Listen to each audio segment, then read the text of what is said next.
Wassalamualaikum warahmatullahi wabarakatuh. Perkenalkan, saya Muhammad Gebri Valencia dan rekan saya Cici Holifah Sari. Kami dari SMA Plus Negeri 2 Banyasin 3 Kabupaten Banyasin.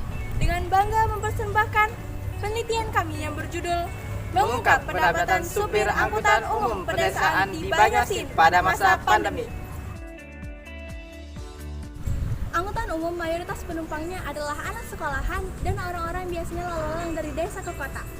Karena adanya pandemi COVID-19 ini dan diberlakukannya PPKM, peserta didik yang melakukan pembelajaran secara daring sehingga tidak memungkinkan untuk pergi ke sekolah.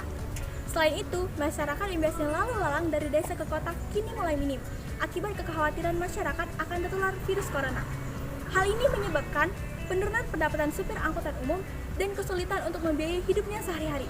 Maka dari itu, berdasarkan latar belakang tadi, peneliti tertarik meneliti tentang pendapatan supir angkutan umum di Banyasin pada masa pandemi. Adapun rumusan masalah dalam penelitian ini sebagai berikut. 1. Apa saja faktor-faktor yang mempengaruhi pendapatan supir angkutan umum? Yang kedua, bagaimana penghasilan pendapatan supir angkutan umum sebelum dan saat pandemi? Tujuan dari penelitian ini sebagai berikut. 1. Untuk mengetahui apa saja faktor-faktor yang mempengaruhi pendapatan sopir angkutan umum pada masa pandemi. Yang kedua, untuk mengetahui bagaimana penghasilan pendapatan sopir angkutan umum sebelum dan saat masa pandemi. Studi pustaka dalam penelitian ini, pertama pandemi, kedua angkutan umum, dan ketiga transportasi. Metode penelitian ini digunakan dalam penelitian merupakan metode deskriptif kualitatif. Data dikumpulkan dengan cara 1. Kajian pustaka, 2. Observasi, 3. Wawancara, dan 4. Dokumentasi. Ruang lingkup penelitian ini dilakukan di SMA Plus Negeri 2 Banyasin 3 dan di Pasar Baru Pangkalan Balai Banyasin.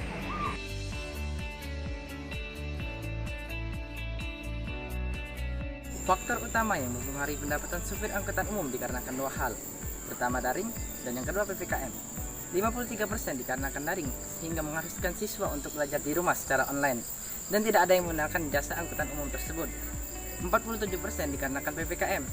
PPKM berpengaruh besar terhadap pendapatan supir angkutan umum, karena pemerintah sudah menghimbau masyarakat untuk stay at home atau tetap diam di rumah, sehingga masyarakat lebih memilih untuk diam di rumah, dan tidak ada yang naik angkutan umum tersebut.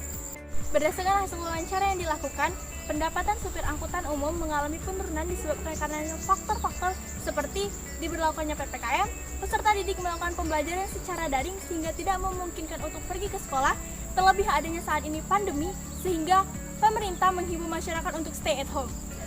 Berdasarkan hasil wawancara yang dilakukan pada pertanyaan nomor 3, saat ini belum ada kebijakan dari pemerintah berupa bantuan untuk supir angkutan umum. Berdasarkan informasi yang kami teliti, semua responden menunjukkan jawaban hampir sama, dengan pendapatan supir angkutan umum sebelum terjadi pandemi COVID-19 dengan pendapatan 500.000 sampai dengan 800.000. Sedangkan pendapatan supir angkutan umum saat pandemi COVID-19 terjadi penurunan, yaitu dengan pendapatan 50.000 sampai dengan 100.000. Berdasarkan hasil penelitian dapat disimpulkan bahwa pertama, penurunan pendapatan supir angkutan umum disebabkan karena adanya faktor-faktor seperti diberlakukannya PPKM, peserta didik melakukan pembelajaran secara daring, dan pemerintah menghimbau untuk stay at home. Yang kedua, pendapatan supir angkutan umum sebelum dan saat pandemi sangat jauh berbeda.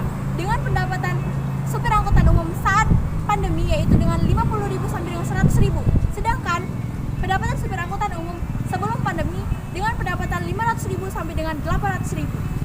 Sekian video presentasi dari kami akhiri. Wassalamualaikum warahmatullahi wabarakatuh.